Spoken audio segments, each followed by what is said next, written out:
If you were the devil, how would you take you out? Temptation and trials, and your reactions are windows to your heart.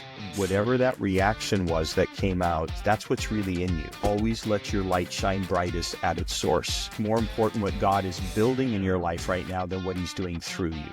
This has to do with a level of relationship, which means it builds trust. And integrity at its core is God really getting you to be able to live. Today we have an incredible guest joining us, Dave Buehring. Dave is the founder of the Lion's Share Leadership Group, a remarkable organization dedicated to helping leaders align their calling with meaningful impact. He's a seasoned speaker, author, and mentor who has worked tirelessly to inspire leaders at every level to integrate their faith with their leadership. In this episode, we're going to be diving into how leaders, especially millennials, can embrace their purpose, build trust, and create a legacy of integrity and faith-driven influence. All right, my friend, Dave, hey, let's jump in real quick here. I want to ask you the first question. So this Lion's Share Leadership Group that you have, you started, and what really inspired you to focus on helping leaders discover their calling? Well, for me, it's the fortunate thing I had is I had somebody when I was about 18 to 25 have a real interest in doing that for me. So there's a man by the name of Loren Cunningham. If people are aware of kind of the missions world, they may be familiar with Loren. He passed away in October of 23, but he started something called Youth with a Mission, or YWAM.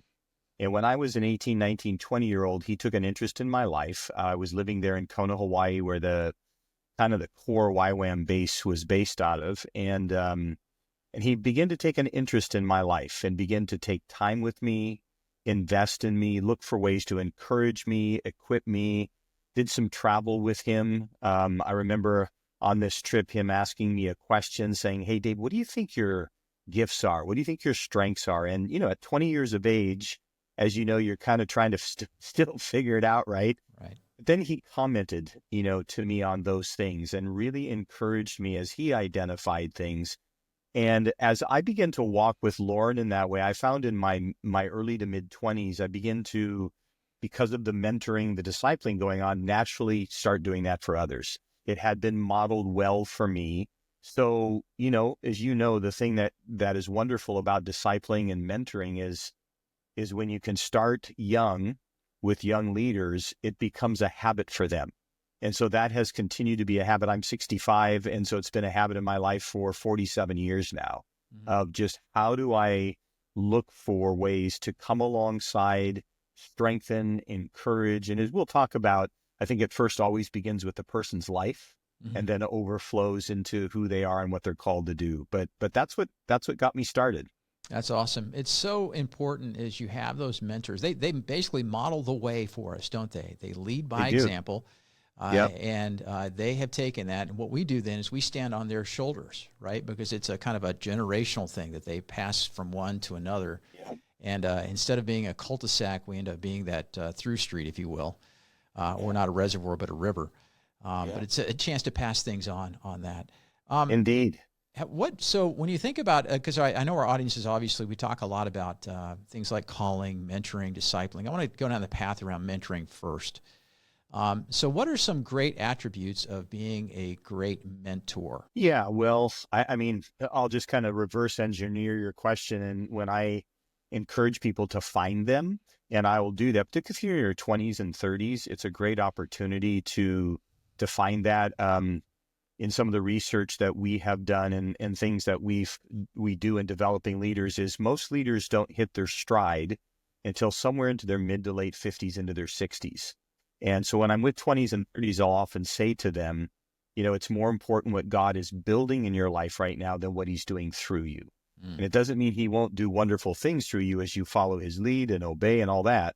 But the more important thing is paying attention to what God is actually building in you. And so when I encourage people to look for mentors, I will actually say you want to find somebody whose life and is an example to you, never perfect, of course, because that's just not there. But a life that is an example to you, somebody who has skill sets that might be familiar to you that they could pull out of you because there's some similarities there. I think those are two really important things. But it always starts for me with the person. I remember when I was in a season of my life at 20, And I had an opportunity for my mom and dad said, hey, if you come home from the mission field, we just want to let you know, we want to pay for your education. And then if you want to be a long-term missionary. So it was a very, you know, gracious thing that they offered. And so I started getting some counsel around that, prayed about it, because mom and dad said, you need to pray about it and decide if that's what you're supposed to do. So one of the people I went to, of course, was Lauren. Mm-hmm. And I admired that Lauren was never a leader that leaned in with his opinion too much. He would point you to the ways of God and how to process that. And, you know, in the midst of all this, we had some conversation. And I think, Preston, was probably the first time I heard this phrase that has now become something I use quite a bit. And he said, hey, if you go back to school and you end up in a college university where I know some of the leaders, I'll be happy to bridge that for you. Because this is what he said, because from whom you learn is way more important than what you learn. Mm.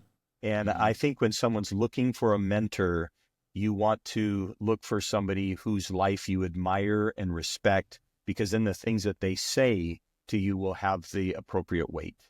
Yeah, that's so good. I recall a conversation I had with a friend of mine, a new friend, Mark Whitaker. I don't know if you heard of Mark Whitaker.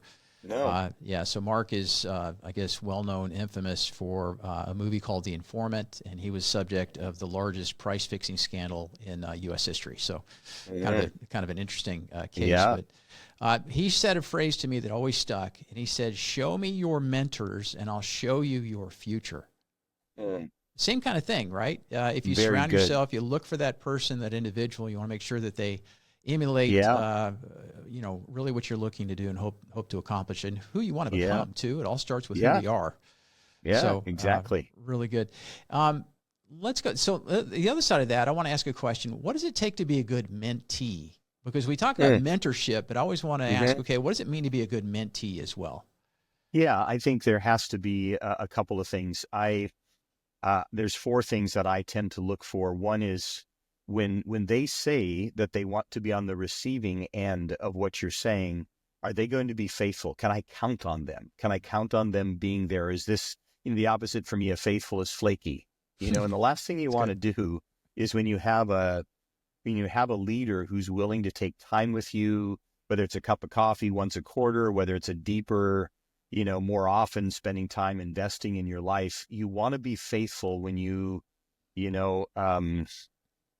have agreed to timeframes or whatever it is you've been asked to do. You don't want to come to the table and they said, hey, read this book, then come back to me and they say to you, have you read the book? No, I just haven't had time. You know, it's like, so you want to be faithful. Another thing too is that I find is availability. Like if you are receiving this, one of the things I often tell younger leaders is, hey, if you've got an older leader who's willing to invest in your life, work around their schedule.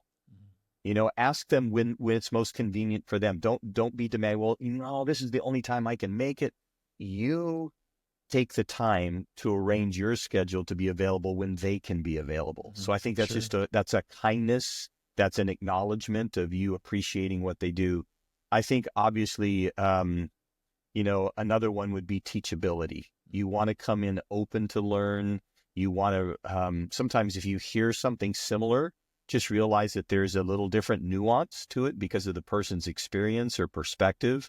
And so I think those kinds of things that express commitment and teachability are really, really important. And the last one I'd throw in, Preston, would be go do what they say. You know, put it into practice. Apply because because if you just are hearing it, because as leaders get older and they choose young leaders to invest in, they want to know that the time that they're spending is going to actually be productive, not only what they're giving out, but for that person. And a great way to express that is actually go apply the things that they've talked about, practice them. And then when you're together again, share the results and the flubs, the misses. And so they can kind of help round it out for you. But those are the things that come to my mind when I'm looking for a mentee. That's good. So I think I heard that acronym FAT in there, or FATA. So faithful, available, teachable, trainable, if you will, and then apply what you said, right? So we're looking for FAT people, or FATA. There's two things I want to hit on real quick here. I appreciate your perspective and understanding that a lot of leaders hit their stride later on in life. And so that formation of who they are comes early before they actually move into the functioning part. That ties into this fact that I love to throw out there on the show is that leaders that are named to be people leaders have that responsibility, managers actually, typically the average age is until 30 years old. But they don't get leadership training until they're 40 on average. So think about that 10-year gap. And I always tease and say, okay, we've got to pull them and go upstream, get them when they're 30 before they get there. Otherwise, they're going to do like I did. And I had to learn, and I had a lot of great mentors along the way. I had some great leaders. I had an interest in leadership, so it helped. But you've got to get people early on before they get into their stride, because they will have formed some wrong habits or wrong thoughts, wrong approaches, those types of things, right? Yes, indeed. Yeah. So good. So I want to ask you real quick here too. This idea that in this new book that I've written, How is Greater Than What, it's yet to be published, but the manuscript's ready. But one of the things I talk about is that we start with our identity first, who we are. So I think we're aligned on that. And then I walk people through purpose, meaning, and then calling. And calling is a couple of things, right? I think there's a general call, and then you have a specific call for you as an individual. Regarding calling, how does somebody determine what their calling is? Yeah, I think there's, like you're expressing, I think there's a little combination of some things that have to emerge. And I think, again, in this, this seasons of life kind of paradigm, recognizing, so Dr. Bobby Clinton, who was out of Fuller Seminary for years, he researched 1,300 leaders from Scripture, church history, and today, and found, interesting enough, only 1 in 3 actually finish well. Which is kind of startling, but in the process, he began to discover that leaders that did finish well, what were common themes? What were things that he saw? And one of those things was perspective, and he began to then help people understand, in this season of your life, what should you be focusing on? So, for example, in the 20s, 30s, before that, he calls it sovereign foundations, where you didn't choose your last name, your eye color, your elementary school. But as you get older, you see how God's used all that in your life, right? But then the 20s and 30s, he says you should be focusing on letting God develop character in you, regardless of what you're doing, throwing touchdown passes in the NFL, a stay-at-home mom, a guy starting a business in Omaha. It's like, focus on, here's the outcomes of what you're doing. But in your journal, hey, sold this amount today, or did this or that. But underneath, are you bullet pointing what you learned, where you're growing, where your character is being developed? And he also said, in that season of your life, you get glimpses of your calling. And so there are, in your 20s and 30s, there are these moments where you just go, I wish I could do this every single day. And you're getting glimpses, but because the character is still being developed, it's not quite there yet. And then, as you move into your late 30s, into your 40s, into your early 50s, he talks about how God builds unique methodologies in and through your life, where how you discover giftedness. That's part of calling, is there's this call, the end game that you're called to, but how are you tooled up? How has God built that in you? And he said, in this season of your life, he said, pay attention to how, when you use your gifts in whatever vocation you have, in this setting or with this group of people, you recognize stuff happens. Like, there's fruit, there's effectiveness, there's good things that bless people and bring productivity. And he said, that's what you want to start paying attention to. And again, that tends to be late 30s into your 40s, into your early 50s. And then he actually says it's not till you get into usually your mid to late 50s into your 60s that you hit your stride. And he calls it, you enter into a major role. And so it's a major role that God has had in mind for you before you were even born. And when you hit that major role, then he said you hit a place, he uses the language convergence. And so I translate it into a math equation, Preston, and it goes like this: seasoned, tested character plus a mature use of your gifts and strengths plus a God-determined sphere of influence. And when you hit that, then there's this amazing season of your life. And so when I always like to ground things in Scripture just to make sure it's not just a good idea, right? And so when I've done that, one of the characters of Scripture that speaks really loudly to me in this is Moses. And so Moses had a call of God on his life, the Bible teaches, before he was even born, right? But the first 40 years of his life, he's in Egypt. probably received the best educational stuff on the planet available. The next 40 years, he's in the wilderness where God gives him a family and begins to teach him his ways. And it's not until he's 80. He lived to be 120. So 2/3 of Moses' life was preparation for the third. When you look at Jesus' life, it was, if he jumped into ministry at about 30, died around 33, it means 10/11ths. And all we know of Jesus' life before that is he was born, shepherds there, angels announcing, and at about 12 years of age, but that's it. So, I mean, we just know a few days out of the first 30 years of Jesus' life. And I think that's symbolic of us recognizing that it's oftentimes in quiet places, in behind the scenes places, where God really develops us before he wants to put us out there. But it goes against the grain of our culture right now, of social media and so many things, that we think we can put ourselves out there. And so it can be a real detriment to us, because we may find ourselves in a pretty successful thing at 27, but we don't have the character to be able to handle what's happening. So that's where I think there's pieces to calling. And I think some of it has to do with character development. Some of it has to do with discovering giftedness, experimenting where giftedness is most fruitful, and then enjoying the ride when God says, hey, I'm putting you in your stride now. That's so good. I love the formula. And if one of those are missing, to your point, then you're not going to actually get where maybe you're meant to go, or you're trying to get early. It's kind of funny. I have an opportunity to address some college students in 2025. And I asked what might be on their minds. There are going to be some management students, business school students. Nice. And the person said, well, here's the challenge we're finding is because somebody goes into a management degree, they think that as soon as they get into an organization, they are going to be able to rise through the ranks quickly because they're management, right? Yeah. And so they think they're going to become the president of the company. And we need people like Preston to come in and talk about, wait a second, you might do that, but to your point with your formula, things might be missed. But there is some incubation time, some formation time, the becoming before you're doing. And so the point is, I think, to our listeners today, that there is this time where this character formation comes along, and your blind spots are revealed, your flaws are revealed, your strengths are amplified. And to your point, when you get into that opportunity, then boom, you'll start to see the fruit around you. But it's a time of patience. I think the thing with real quick on that I want to add about Moses, because that's the same thing came to mind. So thank you for bringing that up, because it's a great example. Moses, though, tried to take his own path, right? He knew his calling. He said, I'm going to be the savior of Egypt. He kills somebody, and God then banishes him off. And it's because he took that into his own control. Yeah, and said, I'm right. going to take this over, right? And God said, no, wait a sec. You're going to have to spend 40 years getting to know me and what we're going to do together versus what your plan is. So it does take time. There's a formation. It does. That goes in. It does indeed.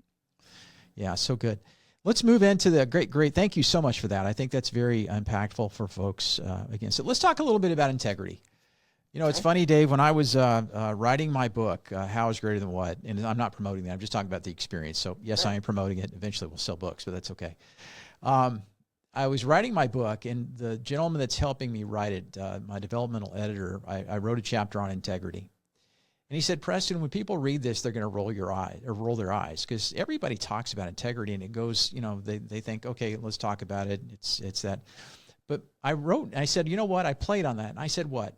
During the book, I said, as you're reading this, you're probably rolling your eyes about talking about integrity, but let me take you to some headlines. And these are recent headlines that I put out there about corruption and all kinds of different things that are going on. Yeah. And I said, if you're rolling your eyes at it and you think we talk about it too much, why is it still a big issue out there, right? And so integrity is critical to effective leadership. And so from your perspective, tell me a little bit about integrity in leadership, and then how ultimately that might lead to trust. Yeah, I think, I think one of the things that can be helpful is to remind people that the word integrity, because we can put it in a box and say it means that you don't cheat on your finances and you don't cheat on your wife. And yes, all true, but it really speaks of an integrated life, that you are the same, whether you're at home with your kids as you are standing up in front of a company or leading. It was a value to me, Preston, and so my kids are now 40 and my daughter's ready to turn 38. But when they were little in their jammies, there would be times that during a commercial when we were watching Saturday morning cartoons together, that I would say to them, hey, can I just ask you guys a question? They were like, 6 and 4. So they're just still going to be a little honest with you and don't have the depth of processing. And I would just say, hey, when you see Daddy standing up there on the stage and I'm teaching or preaching or leading and I'm in front of people, when you see me there, am I the same person that I am here in my jammies with you today? And that was a really important question for me to have answered by my children, who at that age aren't processing it. They're just kind of, they'll just tell you what you think. Right. What'd you And hear, and I, Dave? What'd you hear? yeah, and I heard they said they just said, well, yeah, Dad. Why do you ask? I mean, it was that great. simple for them, which was a win of an That's answer good. for me. Yeah. And and I think we have to just realize that it means that you're the same integrated life. You're the same whether you're, again, in your jammies with your kids, you're in front of the kind of most influential leaders you've ever been in front of. Are you the same? It's an integrated life. And I think that's something where the comment you made earlier about identity is important, is recognizing who you are, recognizing also equally who you're not, and being comfortable in those things. I'll tell you kind of when you bring up this subject, kind of my first experience or glimpse with this actually comes back to my being discipled and mentored by Lauren. And he said to me one day this, he saw that I had gifts of leadership and public communication. So I think he knew when I was 21, that the progression, if I walked my life before the Lord well, that he was going to open doors for me to be doing more of those things. And he said, so here's something, he said, I want you to learn. And this was the phrase, then I'll explain it. He said, Dave, always remember, a light shines brightest at its source. And so I listened, and and then he went on to explain. He said, here's what I mean. And he said, if I could pull this light down, because there was lights on the ceiling that day, and he said, I could pull it down right here by my face. He said, now the source is right by my face. And you're going to see the whiskers, that I missed this morning as I shaved. And he said, a light is always brightest at its source. The closer you get to the sun, so to speak, the brighter and more intense it will become. And he said, here's why I'm telling you this. He said, in your life, because you will be up front, people will perceive you a certain way. And it's because of the things you do publicly. It's the things that you say in your teaching. So they're going to have a perception of you.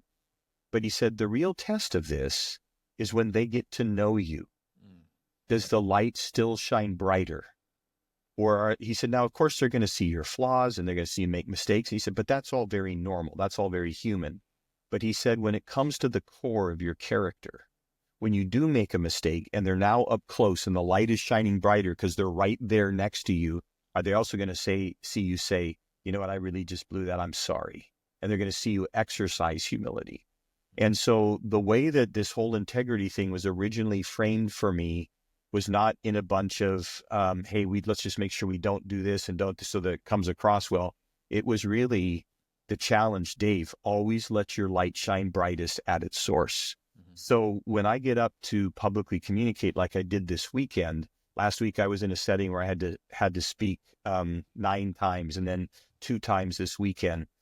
It's like, if my relationship with my wife is not in a good place, so my light isn't shining brightest at the source of someone who lives with me every single day, I don't feel like I can get up there in integrity and share. Yeah. And so there's been times that I've had to go to Cheryl the week of and said, honey, when I said this to you, I don't think I was as sensitive as I need to be, and I'm really sorry. I always want to make sure that my relationships are right, that I'm walking well, that if there's any going back and exercising humility, which I think is the core trait of integrity, is humility.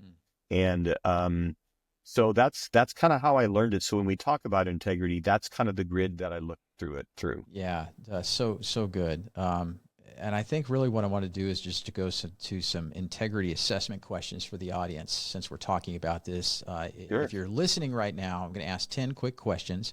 If you're familiar with the Likert scale, it's 1 to 5. So 1 is meaning that you're pretty low on doing that or the statement. 5 means you strongly agree with it. So 1 is that you disagree. 5 is that you 5 is that you agree.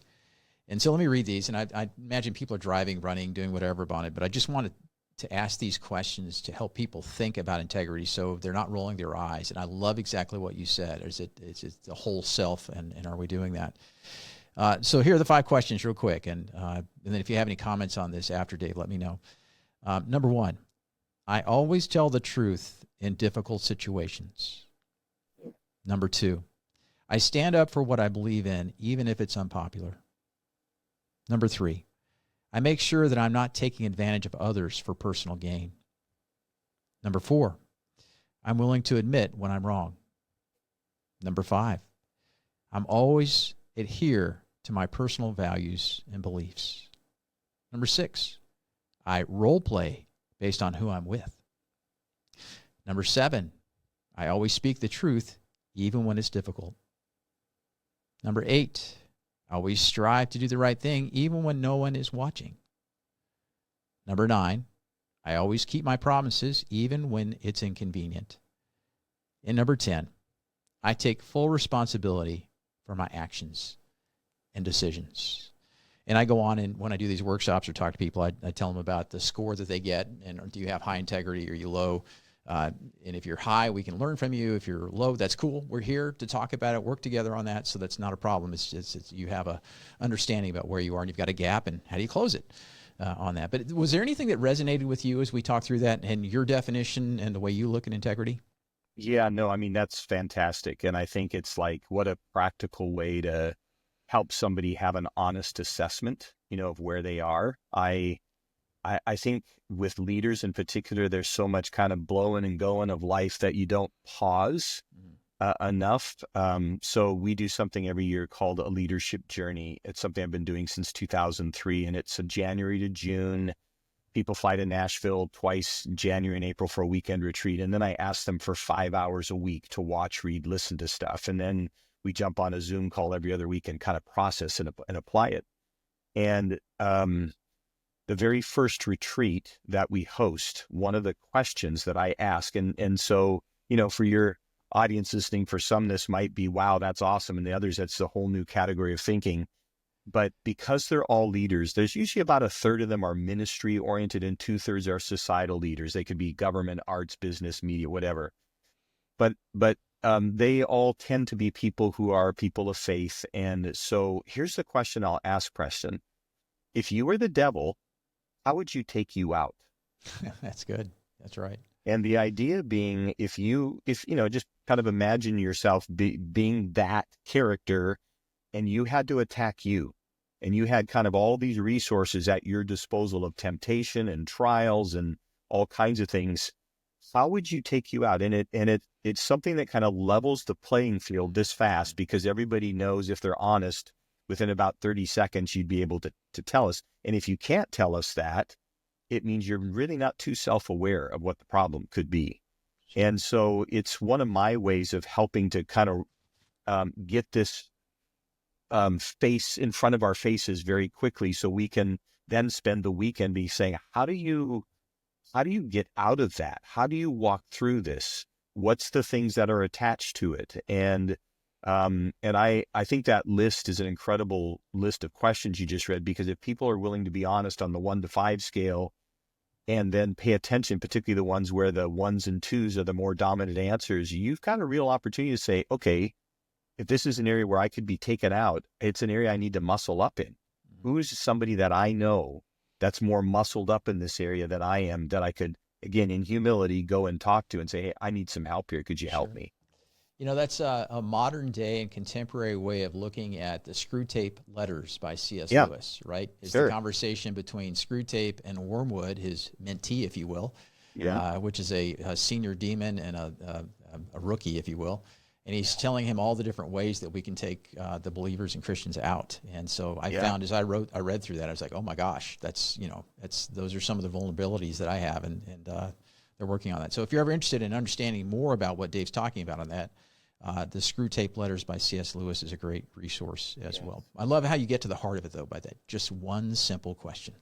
Really good. Hey, let's shift just a little bit. I read a study recently, Dave, and you probably haven't seen it. It's newly from the VOCA Center out of Manhattan, and they focus on faith at work. And Dr. Chip Roper leads that up there. And one of the things they found in this study is that Zoomers, the younger generation, and I think I'm quoting this correctly after reading the information, is that Zoomers are less interested in integrating their faith in the workplace, or more interested in some other things, but they don't see that as important right now. For millennials, for Gen X, we do. For those who are believers are trying to. There's a small part of us that do that and focus on it. But respond to that for a minute for me. And then what I really wanted this question to go is to your perspective on how leaders can bring their faith into their professional lives authentically. How can they do that?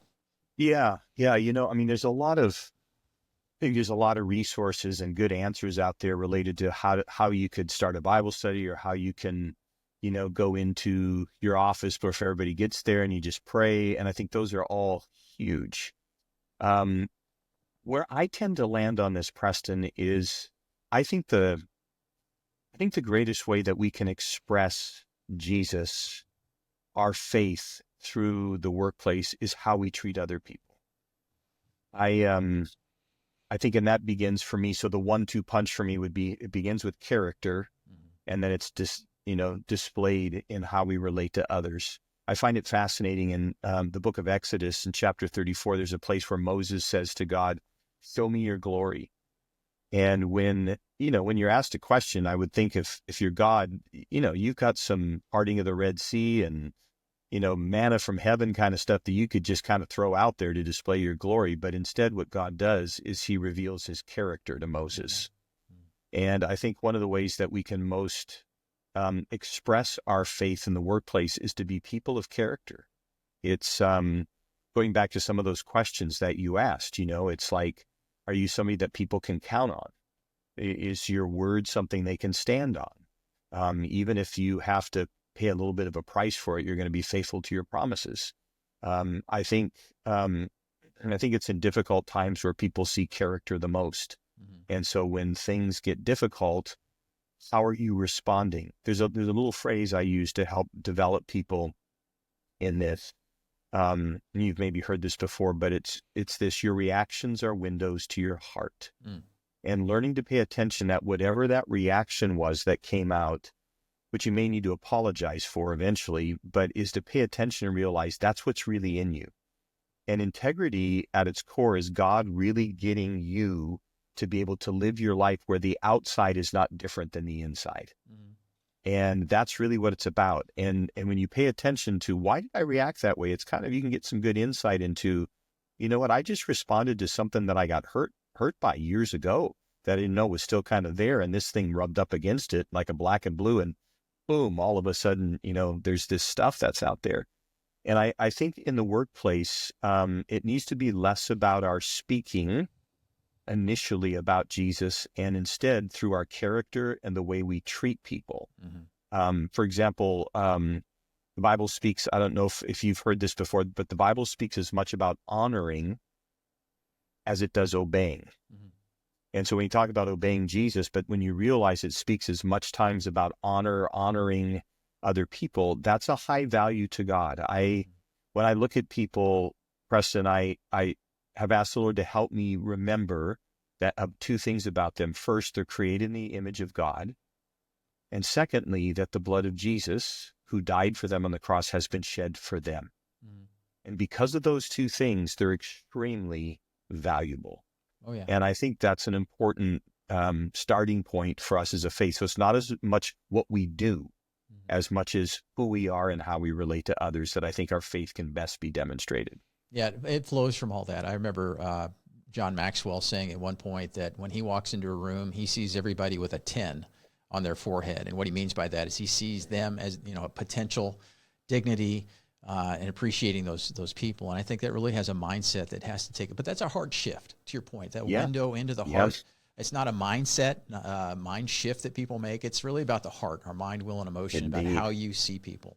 And I know that personally, so it makes a big difference on that. I wanted to shift real quick too, and thank you for that, because I've always told people, Dave, because, you know, being at the Coca-Cola Company for 22 years, it was a very pluralistic organization, and so many different facets, thoughts, cultures, and everything else comes in. And people said, "Press, how do you live out your faith in the workplace?" Well, I can tell you that I did participate in some Bible studies quietly with people. I did go into the office sometimes when people needed. I would pray with them or somebody would pray with me.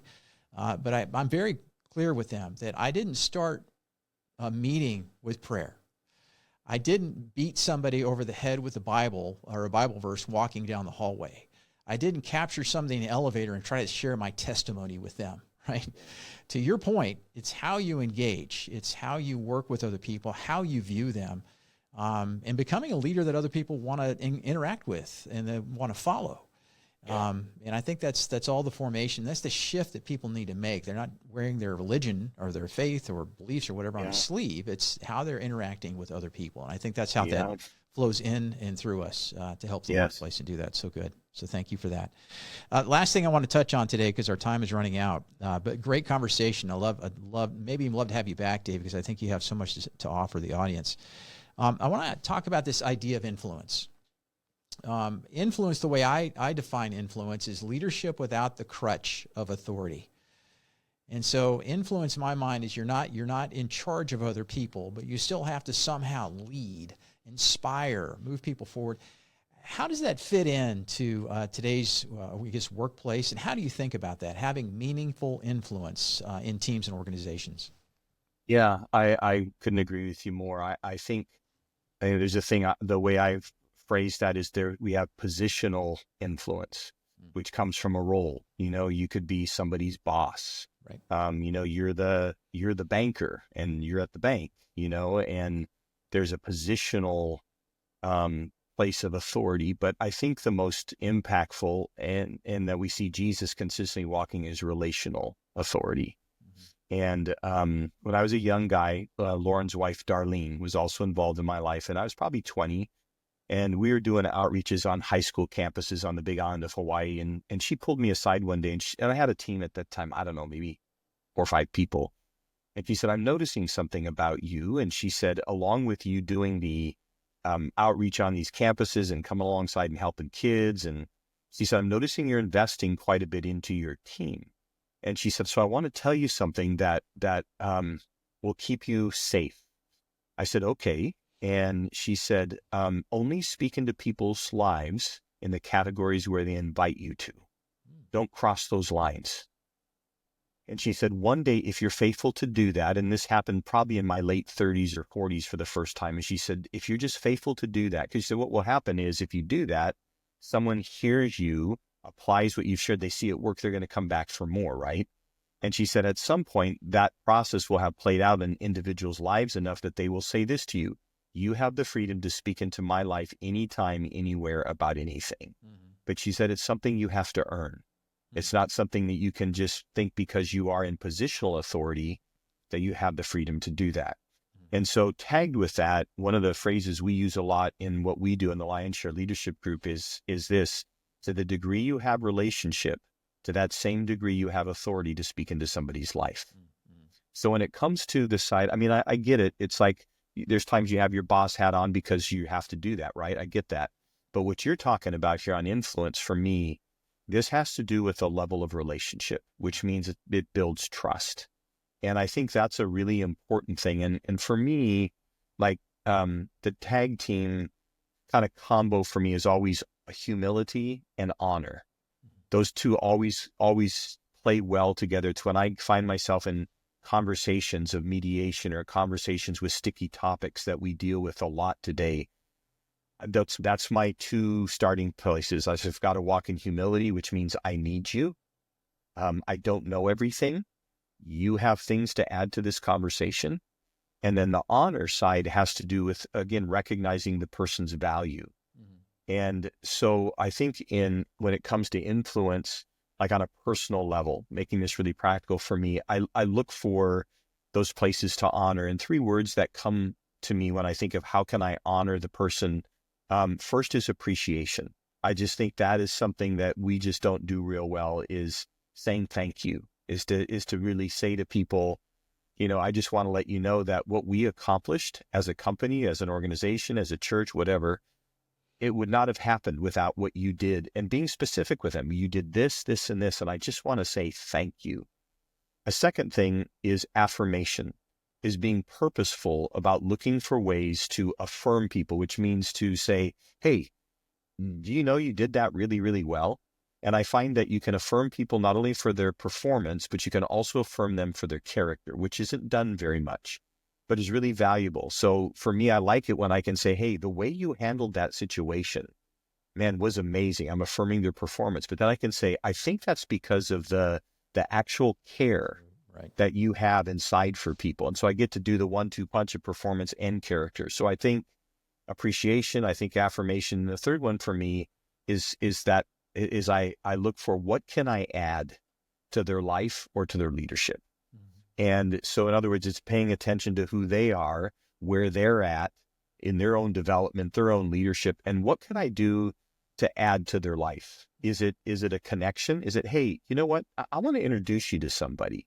Is it, hey, we've got a little money in the budget and I'd like to send you to a 2-day workshop. We're going to cover it. We just want to have you get well equipped, and how can I add to their lives? And you know, a lot of that depends on your heart relationship with them, Sure. right? And if they open their lives up, and they say, hey, Dave, my marriage just isn't good. And hey, do you want to talk about that over a cup of coffee? I'd be happy, So I have to read that, but I think the thing of appreciation, affirmation, and then looking at how can I add to their lives is a way that lets somebody feel honored. And I find this, Preston, when you treat people that way, they want to be on your team.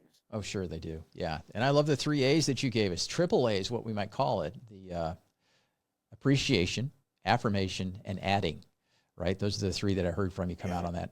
There are 3 that I'll share back with you real quick. I've also found that in order to, in that relational perspective, Dave, there's 3 questions that people typically are going to ask of you. Number 1, do you care for me? 2, can I trust you? And then 3, can you help me? And Sure. if you can answer those 3 as well on that will help in terms of them opening up. Yeah, it's really good. And transparent Yeah. against that. I would take credit for it, but I got that through some books that I read. So all good. Yeah, that was very good. Okay, Yeah. good. Hey, anything else on your mind today before we move into the lightning round? I just think, it's a real privilege. And I just hope, like Preston, I don't know if you bump into this or not, but I find a lot of people, once they hit their 60s, they can be so focused on retirement, on how many times can I play golf, when can I go to the beach. And I just want to encourage those who are in their 60s and 70s and even older, hey, you are at the wisest time of your life. Share that with other people. But it means you're going to have to build a little bit of relationship. You can't just, because I'm older, you're younger, you should just listen to me. You got to take time to build a relationship. So whatever context, whether it's neighbors, whether it's, in some golf club you're in, or whether it's in your church, purposely seek out those that are in their 20s, 30s, 40s, and 50s and begin to build a relationship, because you never know how much difference you might be able to make in their lives. That's so good. That reminds me of the movie Monty Python and the Holy Grail. You remember that scene where the guy's on the cart and he goes, I'm not dead yet. So take Dave's advice. You're not dead yet. That's You right. have a calling, No. a purpose, and Yeah, those that's types of things are really good. So fantastic. Thank you. Hey, let's move into the lightning round. These are meant to be some quick questions with pithy answers. Those are short answers. And we won't belabor many of these. I might ask you a follow-up one, but that's okay. You ready? Okay, sure. All right. What's the best piece of advice that you ever received? It's probably from my wife. And so I grew up in a home, just my brother and I, didn't have sisters. But when we were in our first year of marriage and she was talking, I was finding my own heart and mind, instead of just listening to understand, that I was trying to just, would you stop? Because I got the answer. And she said this to me. She said, honey, always remember, until I know that you have heard me, I can't hear what you're saying. Nice. I like it. That's so good. Carla, my wife, sat me down, and she continues to say this. When she starts a conversation, she goes, Preston, I want you to know, I just want you to listen to me right now. I don't need you to fix anything. Right. So she starts, and I go, oh, okay. So I sit back and all good. So I appreciate that perspective. Yeah. How about question number 2 here? It says, if you could swap lives with anyone for a day, who would it be and why? That's a good question. Thank you. I could go spiritual on you here. I could go practical. I'm just going to go fun. I think I would swap my life, not necessarily with the lifestyle, but with the moment of spending a day, so let's say on a Sunday, playing quarterback in the NFL at a Very high nice. level. Wow. Would you win or lose? Oh, we would win. Yeah. And what team might that be? Well, I grew up as a Minnesota Vikings fan, so I always bleed purple. There you go. The Purple People Eaters. Fantastic. Good team up there.